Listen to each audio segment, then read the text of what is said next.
Hi guys, I'm Erchi, and today I'm gonna introduce how the zero COVID policy affected China's economy. Let me open up with a story written by Chinese writer Zheng Yuanjie, and it's named The Bus Flying Horse. So once upon a time, a bus named Flying Horse was stuck in a traffic jam. The traffic jam has been lasting for several hours, so the passengers on the bus has suggested the bus driver to open up the door and simply let everyone get off. However, the bus driver said, guys, we're on the road, it's super dangerous to get off here, and there's no bus stop sign, so we cannot get off.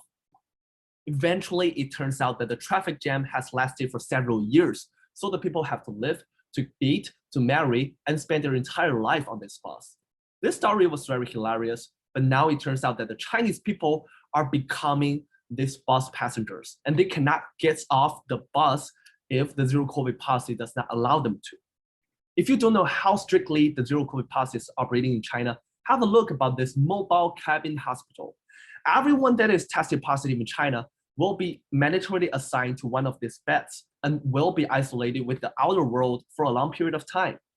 This simply prevented people from normally working. So it has increased the unemployment rate of China. You can see from the graph that the unemployment rate of China is surging from last year to this year.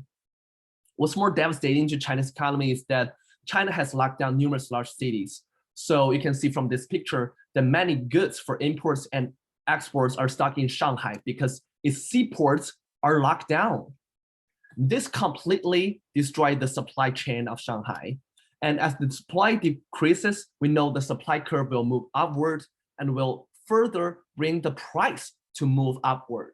So this will cause inflation. And when we look at the China Consumer Price Index, we can see the CPI of China is increasing steadily, which means Chinese people are buying the same amount of good with more price.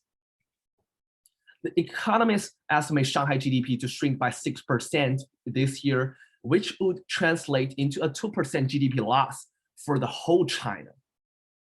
To conclude with this, we can use a line in the movie Dying to Survive when the main character said, I realized there's only one disease in the world, which is called poverty.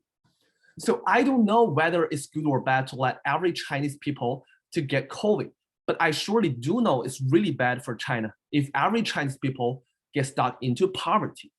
Thank you.